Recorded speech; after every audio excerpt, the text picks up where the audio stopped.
On a cold hillside beneath the sky, sea winds at their backs. Fire, horror, and fear. A shallow grave waiting, where for 1,000 years they'll lie, waiting to be found. Now teeth and bone tell the stories of souls, of men long dead and a long way from home. It's almost as if these people have been butchered. The mortal remains, together in death. We did have complete bodies, minus the heads, of course. Their secrets lost to the world. Got the impression of very messy, botched attempts at removing their heads. Uncovered at last, the secret Viking grave of Ridgeway Hill.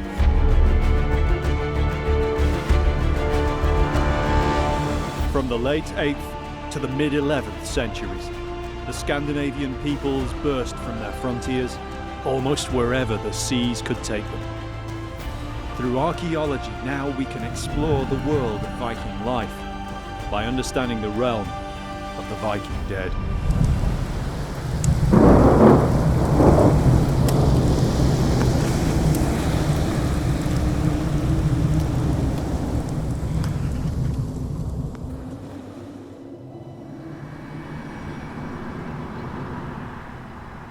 The landscape of Britain is a blanket beneath which many secrets lie.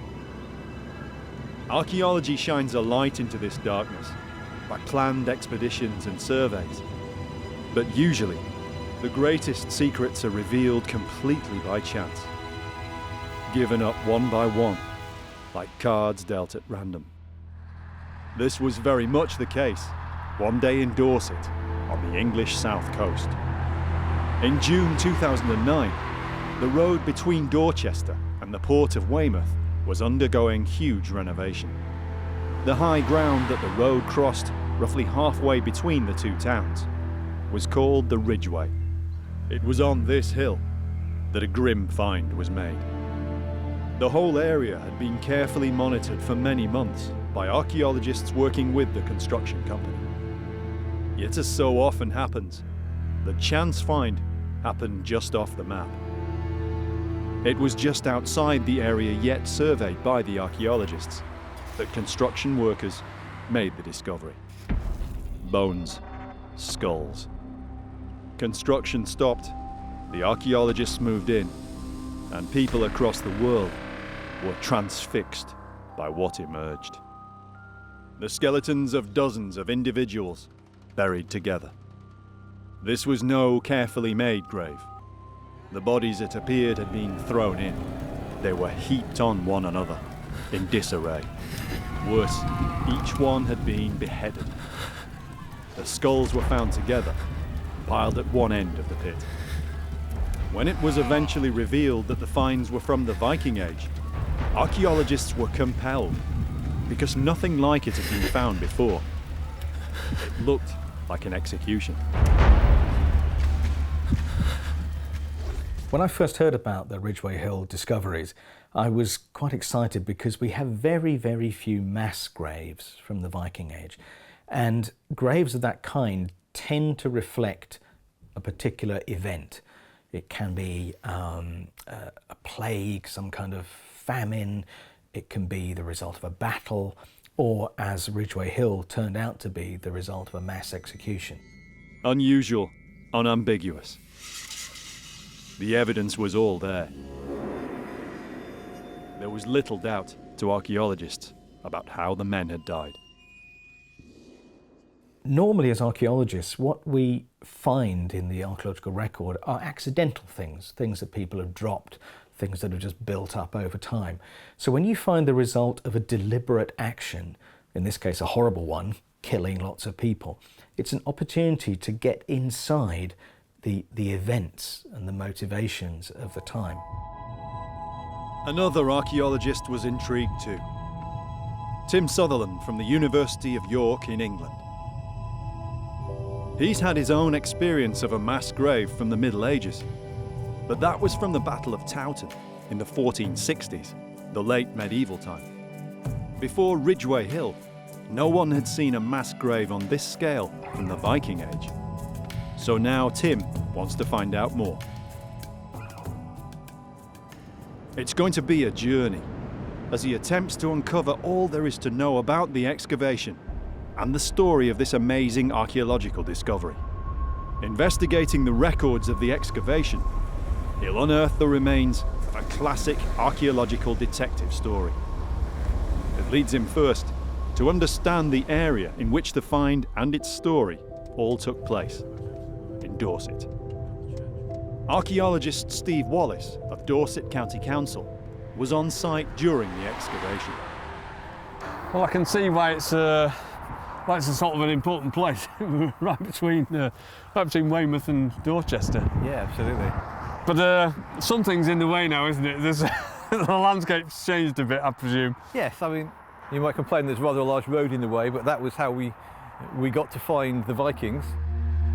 It was where the top of the ridge was cut through for the new road that the grave was first found. The site couldn't be worked round. The whole area was due to be dug away. So it was on a little island, a promontory, sort of out into what was a major construction site. Yeah, so yes, it was found quite early on in the digging of this cutting, and then it was, managed well enough so that the archaeologists could continue recording for a couple of months while road construction went on. And it produces its own problems, doesn't it? I mean, a massive construction like this, and any archaeology that's sort of in the way, yeah, produces its own anomalies and its own problems. And of course, that's one of the things as archaeologists we've got to deal with. And a credit to the person who first found it and reported it. Yes. The machine driver who's first found bone and had been told if you find bone, report it. And so he did what he was supposed to do. And if it hadn't been for that one person, we might have lost it completely, or it would have been severely damaged. Yes, I think the best you would have found that someone might have noticed some bone being tipped on the site somewhere else on the scheme, which is next to useless. There was nothing at first to link the site with the Viking Age, and it was easy to assume that it dated to many years before the 8th to the 11th century, as we normally think of the Vikings. This was because in this part of Dorset, there's a rich heritage of Neolithic, Iron Age and Roman archaeological sites. It is literally a monumental landscape, and it's easy to see why at first everyone thought the Ridgeway Hill grave was most likely from the Iron Age. Just a few miles from Ridgeway Hill, Maiden Castle is one of the largest prehistoric earthworks in the whole country. Very close to the gravesite, Mornbury Rings in Dorchester was originally a Neolithic construction. We're not sure for what purpose. Defence? Gatherings? It's an example at least of what remains of the area's ancient landscape. I think what most people probably don't realise is this is an incredibly old monument, isn't it? Absolutely, yeah. I think a lot of people locally know it's a Roman amphitheatre, but the fact there's a Neolithic henge and then later the Civil War fort here, so it's got quite a history, and more recent stuff as well. The fact that people were executed here in more recent times. Oh right. Political rebels were condemned here, and at least one murderer was burned at the stake. But this was in the 17th century, in relatively recent times. Whoever the Ridgeway Hill victims were, maybe they too had been condemned here or somewhere similar in this Iron Age landscape. And the massive monuments, I mean, locally, to other places, this would be like the most significant thing in the landscape. The job of excavating the grave fell to Oxford Archaeology, who were already involved with the watching brief on the site as part of the long-term project to create the Weymouth Relief Road.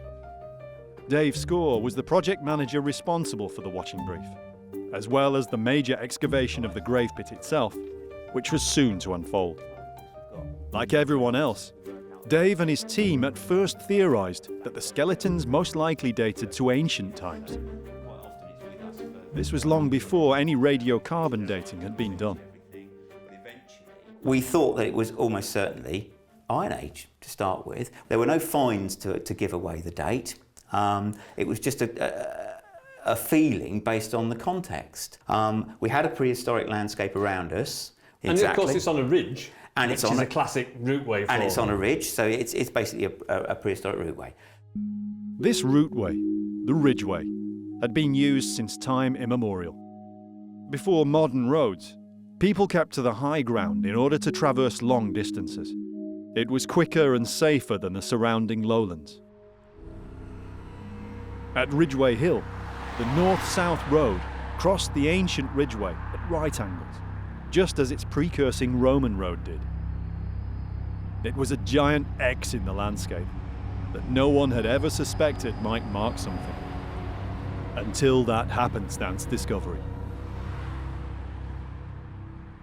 So when did you first hear about this? Can you remember your reaction when you first heard that something like this had turned up? I can actually. I was in my office and I got a call from my project officer on site, just a fairly routine call to start with, basically just to let me know that they'd found something on the watching brief. Yeah. So my guys had been basically watching the machine. It had pulled a strip and some bones had come out. So they'd stopped the machine and they were just letting me know basically they were pausing the machine and they were having a little investigation to see what was going on. And that was it. An hour later, Dave got another call. The archaeologists had cleaned around the area and confirmed that it wasn't just scattered bones in the topsoil, but at least one in situ burial. I let the client know that there might be a sort of a day or so delay. We just needed to tidy it up and excavate it properly, and left my guys to get on with it. And I got a call an hour later saying that they'd got 2 skulls poking out right next to each other. I said, well, that was fine. Yep, brilliant, excellent. It's not too bad. Not too bad. It's going to be interesting. It's going to be worth the time. Yeah. So basically, they carried on, and then an hour later, I got another call to say that they had 5 skulls. At which point it was very interesting. And then by the end of the day, I think the count was up to 8 or 9 skulls, something like that. Again, the skulls weren't scattered. It looked like they'd been buried together at the same time, which could only mean one thing: a mass grave. And at that point, we really realised that we'd got something that was quite unusual. It was looking interesting. So at that point, we sort of flagged up that it would probably take a little bit longer than a few days. The archaeologists on site kept going, and they kept on reporting the skull count as it steadily rose. By the middle of the next day, we had a whole pile of skulls emerging until we had sort of 20 to 25, I think, actually exposed. The next step was to clean the area around the skulls, and the archaeologists soon were then able to define, roughly 5 to 7 meters in diameter, a pit. The skulls were piled on its edge, and in the grave itself, other bones were emerging. Just what had gone on? It makes your mind race, doesn't it? Well, because of course it does. You don't know what the heck's Of course going it on does, there. because it looks like you've got a pile of skulls, Yeah. but they're on the edge of a big pit, and you can see you've got other bones in that pit as well. Dave was now certain that he had a major archaeological story unfolding on his watch. He needed backup from Oxford Archaeology, and he needed time from the developer to carry out what was looking like would be a complex excavation. So we did have to take a pause at that point and get extra people to the site. We had to have it fenced off. The people we were working for set up a security cabin. So we had to get some infrastructure because it was clear we were going to be spending more than 2 or 3 days quickly excavating a couple of burials. We were going to be there for a little while, and it was going to be something that was going to have to be done properly. Dorset County Council realised straight away the importance of the find, and a plan was made for construction to carry on all around the site, while the excavation team carried out their task of retrieving the skeletons. There we were on our little pyramid of chalk with the construction going on all around us, a nice little fenced revetment around us, looking out across all these sort of diggers working and actually able to work on this pit. So in terms of archaeology, it was a perfect scenario. The plan worked, and the successful dig lasted several months. I mean, you're very fortunate in a situation like that when there is massive construction. We were very, very lucky that the council, who were the ultimate client, and the people building the road had been so good and were so enthusiastic about it anyway. It helps when the archaeology is obviously That at a really impressive. high level. Everyone gets it. By the dig's conclusion, 52 skulls had been recovered and 55 skeletons. Some of them are now displayed in Dorset County Museum. What happens after a major excavation like Ridgeway Hill? What happens to the bones that aren't on public display?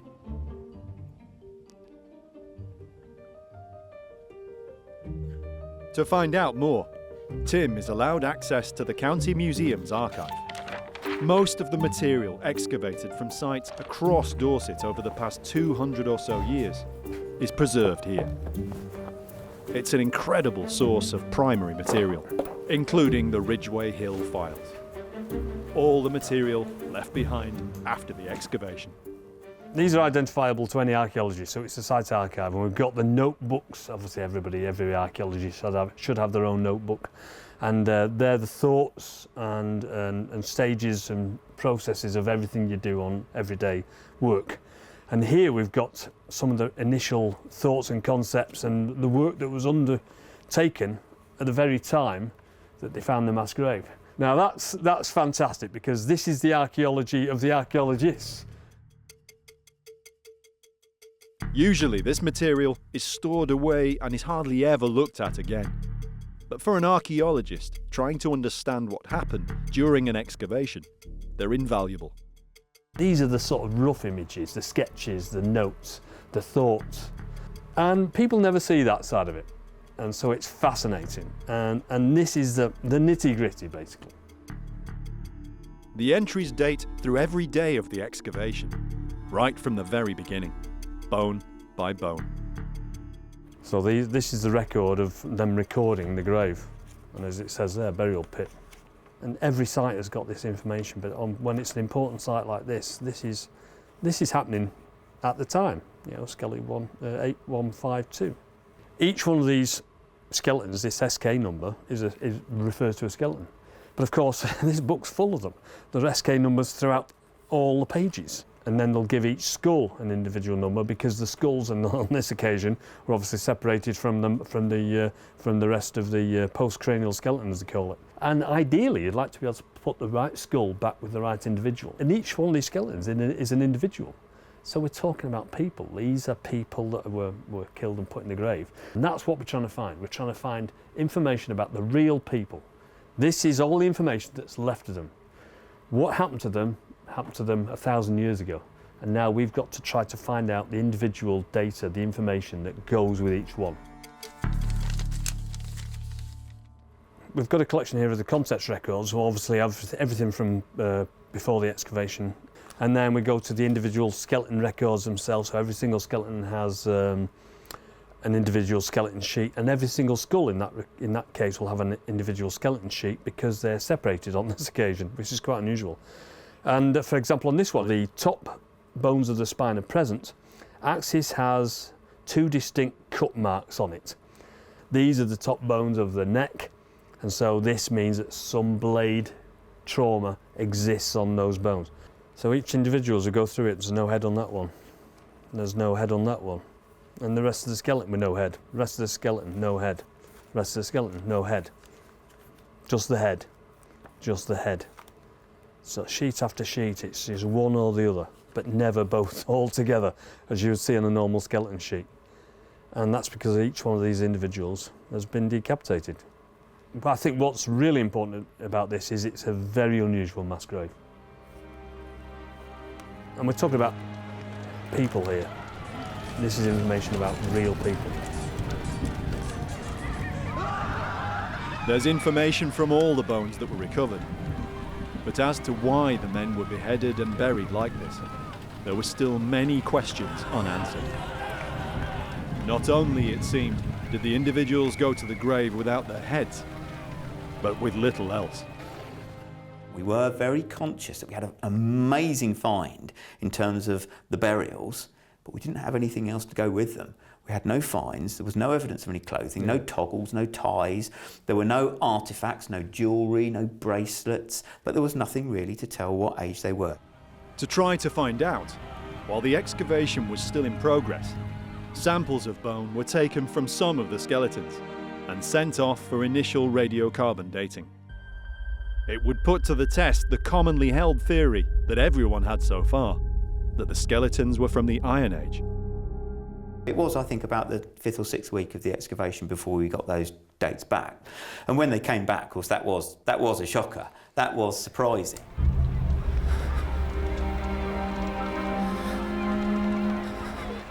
You're not in the Roman period, you're not in the Iron Age period, you are significantly in the later. Anglo-Saxon period, exactly. So we're sort of late 10th century-ish. So immediately it's a completely different context.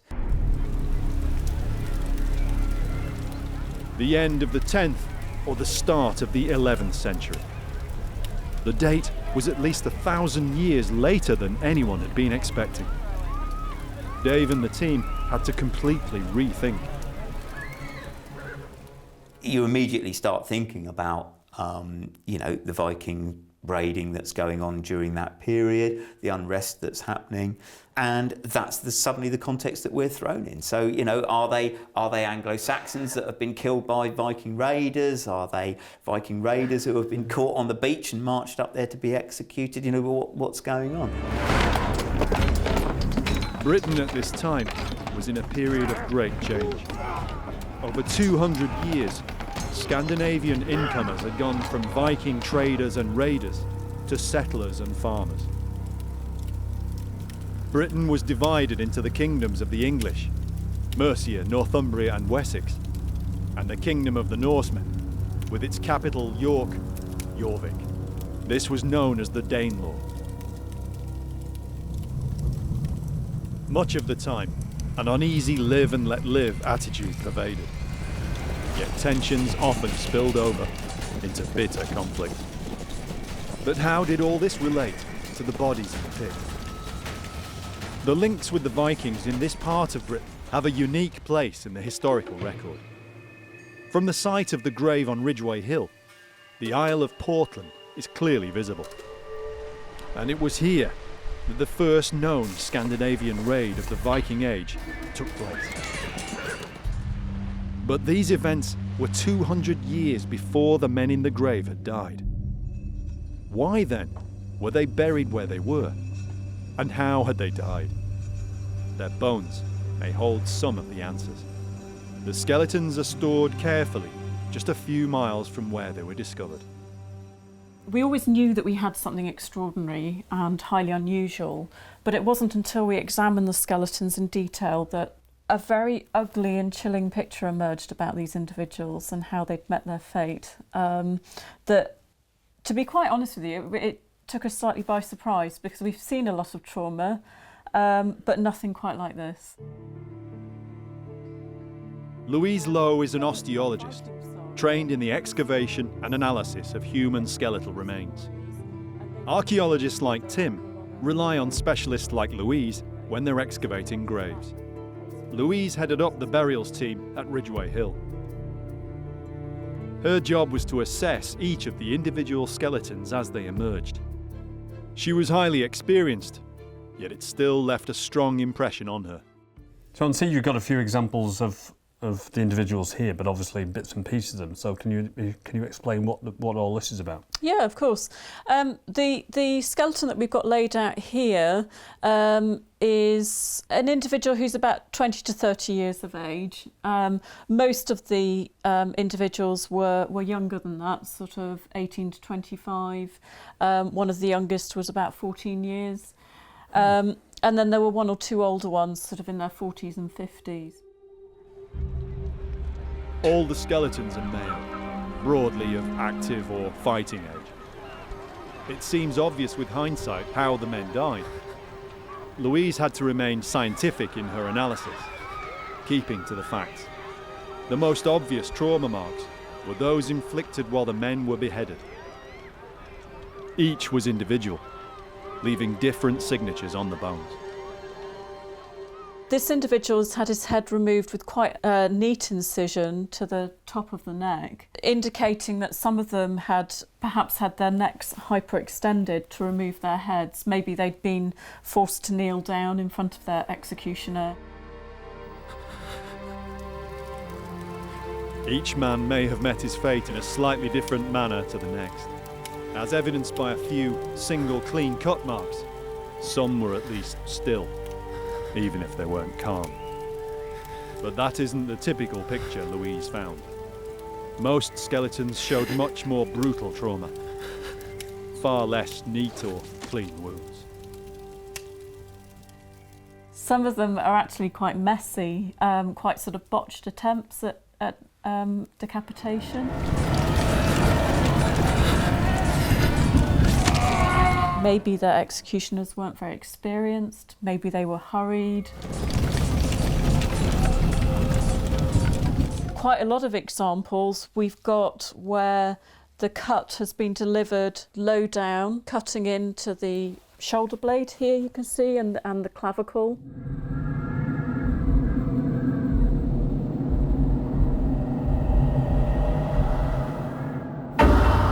Some have come and cut through to the backs of the mandibles. You can see a cut into there. It's taken the bone off cleanly, right the way through. A big piece of. Yeah, and we do have examples where it's come through and cut the front of the jaw off. There's evidence too of the sheer visceral impact of the blows on the victims. We've got the jaws from 2 individuals out here, and they're examples of where the blade has come in and actually cut through the teeth in some cases. You can see it's cleanly cut off the crown of this molar tooth. And in this individual, you can see that the tooth has fractured longitudinally down its length. We think that this sort of thing was occurring because of the sheer force of the blow causing forced occlusion of the teeth as the blow is delivered to the neck region. So the shock of the impact on the teeth has actually fractured them. Causing them to fracture, yes. So, another example of just how brutal these decapitations were.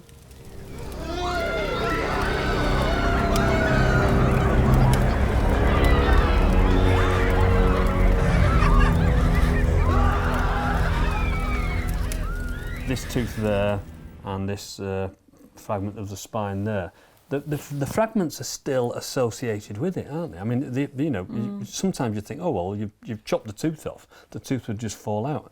But the tooth was found with that individual, which suggests that at very least he had his mouth closed after he died, and therefore the tooth stayed in his mouth.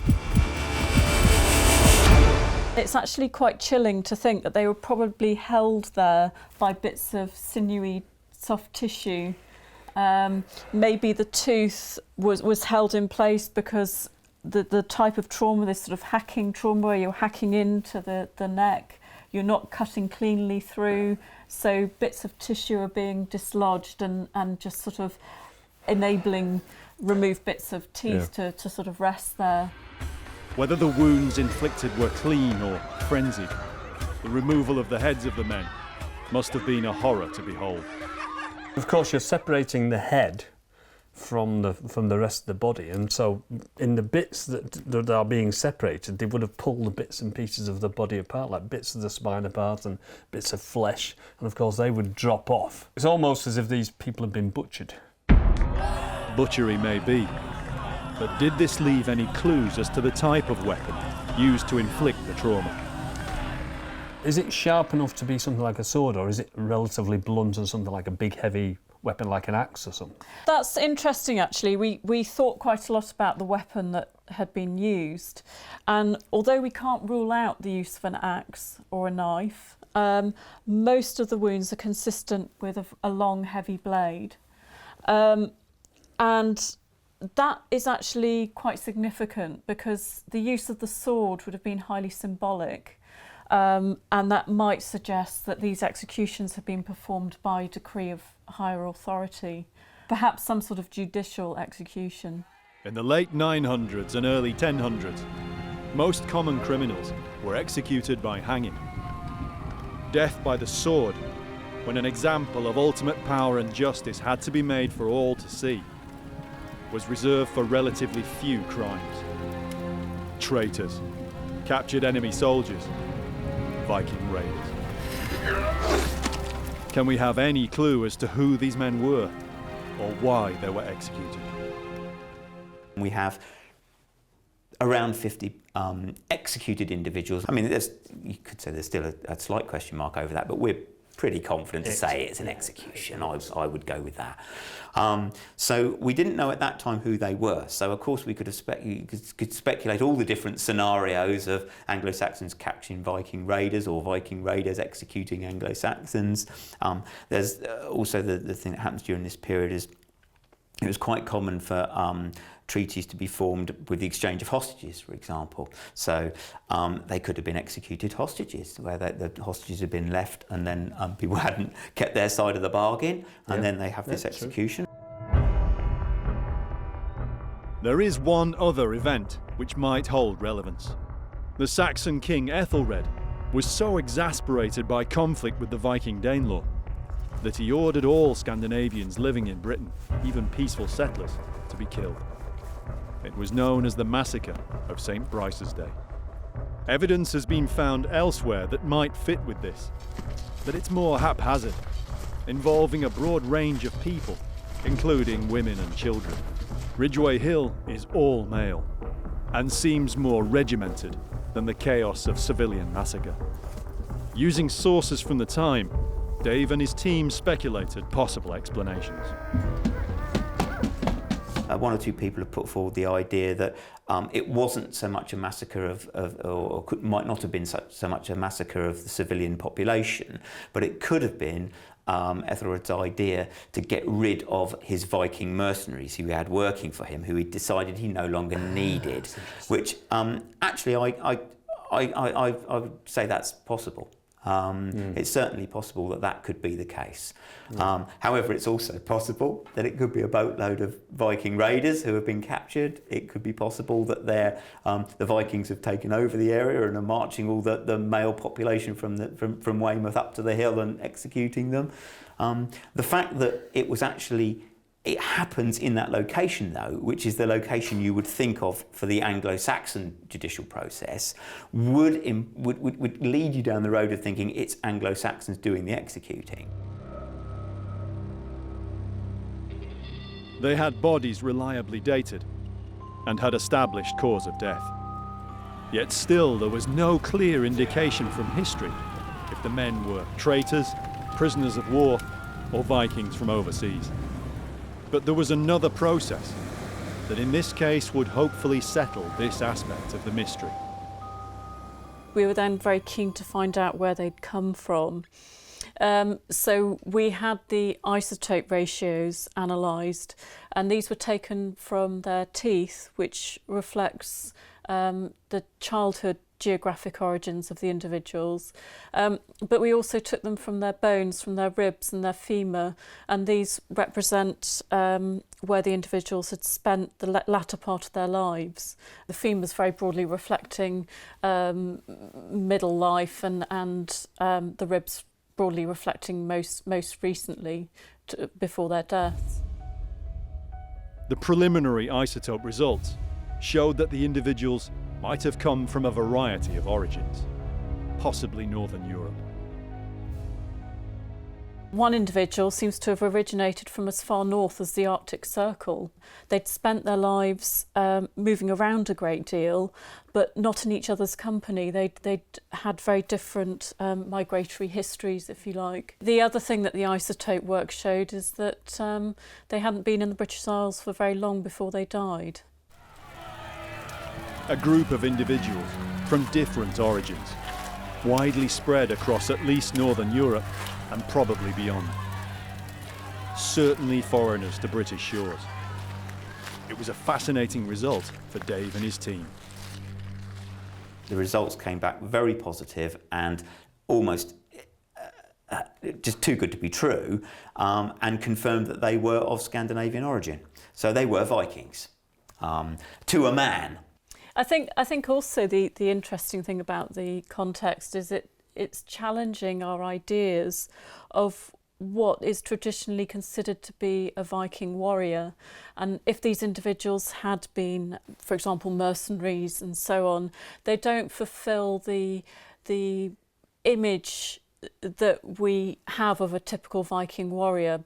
And clearly this is showing that they were coming from diverse places that we hadn't really perhaps contemplated before. Foreign men and boys who had neither grown up in Britain nor had been there very long. But this still didn't answer whether they were captured or ransomed fighters. Soldiers as opposed to sailors. This time it wasn't evidence that was an indicator. It was the lack of it. We didn't see any evidence of healed trauma that suggested that they'd been in some kind of former conflict, which you might expect if you were dealing with a group of warriors. And that was noticeably absent. Veteran soldiers, or at least individuals who'd been in conflict before, often exhibit healed wounds on their bones. The whole story of Ridgeway Hill made the archaeologists consider the wider context. What was happening in Britain around the end of the 10th and the beginning of the 11th century. The point about a find like this is that it basically changes the way that we look about the Viking Anglo-Saxon interaction on the south coast. It just brings to life what you read about in history books and you see in sort of fictional movies about Vikings and Anglo-Saxons and raiding going on. It just brings that whole thing to life, and you've got an event which you can now document and you can speculate about what's going on. And I think that really does change the way that we actually think about it. And I think that's what archaeology does. It brings things to life. It brings reality to history, and I think it's an amazing discovery. Was this an isolated incident? A large group of men, likely raiders or at least boat crew, put to death close to the coast. With more than 2 centuries of coastal raiding in the Viking Age as we now know it, it seems unlikely that this was the only time an execution like this ever happened. From the archaeology and the analysis, a vision forms of what might have happened here. A group of men, from their teens to their 40s and 50s, led up here, from capture on the coast, or perhaps trial or prison at Dorchester. Either way, they almost certainly used the old Roman road. We're standing now on the Roman road itself. It's coming up from Weymouth behind us, and it's extremely likely, because this is the only route really at the time that was in use to get across the Ridgeway, it's extremely likely that the Vikings either came up here initially as a raiding party or were brought up here. The Roman road crested the ridge here, between 2 ancient burial mounds. So if you're looking over there, you see beyond the tree, just over there is the grave site itself, and you've got a pretty unspoilt view here of what it must have looked like at the time. You get a very good idea of the lie of the land, which is rising up gently along the ridge top, eastwards in that direction, and back to westwards behind us as well, in this sort of very nice little natural depression in the Ridgeway. And it also forms a sort of a natural arena. You know, people could have been sitting on each hill looking down into it to the event that was taking place not far from where we're standing here then. Yeah. In which case it's quite a spectacular place in more ways than one, really. Yes, and they may well have known the site anyway, because they would have quite probably regularly come across the Ridgeway on the Roman road, so it's basically where the road crosses the Ridgeway, that's the spot to aim for. And in terms of attracting people, if you've built something like a fire on the top of this hill, then everybody from Dorchester and Weymouth and all around can see where you were supposed to meet, where this event was going to take place. Yeah. And of course, in that respect, it's perfect. A distinct location, a meeting place, the junction of a road and an ancient trackway, a boundary between parishes, marked by ancient burial mounds. All across Britain in Christian Saxon times, such places were used for executions. Perhaps the killing of captured Vikings was a welcome sight. Go on, brother!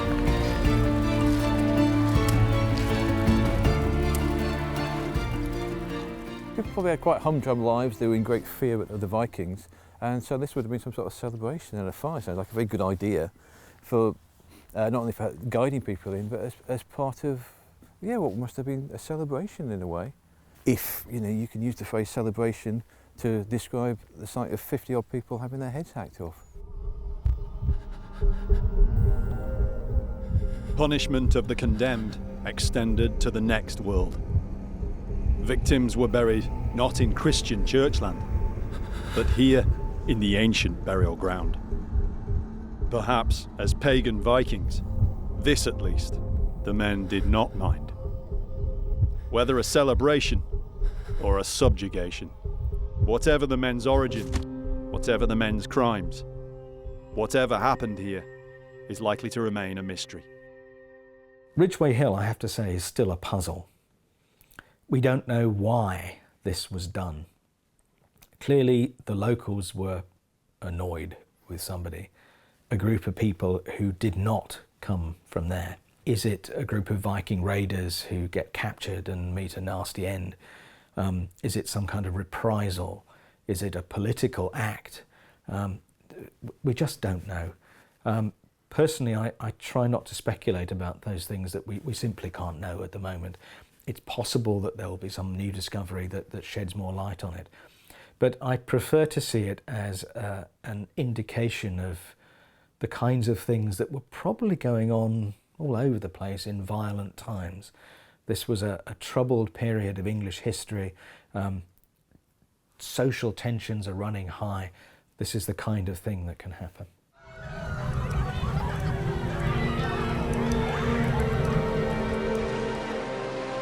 The coast and headlands around Britain might yet conceal more evidence of these violent times. Other graves on other coastland hills. But the blanket of the landscape has descended again, and the same sea beyond remains a silent witness. It's interesting to think that this is where some of the early Viking raids took place on Portland. And of course, a couple of hundred years later, this is where our individuals ended up losing their lives. Whatever we understand by the word Viking, whether it's a raider or whether it's a thief basically who's come from across the sea, they were still individuals, and they came here presumably to better themselves one way or another. I think scientifically, when we analyse the bones of people, sometimes it's hard to imagine, or sometimes it's easy to forget really, that these were real people. And so we're trying to pull out the information, the data, but basically these were real people. They came from across the sea, they landed on these shores, they were potentially raiding or whatever they were doing this landscape, but this is where they died, and it's not difficult to imagine that they looked out across the sea just before they died, and this was the last thing they saw.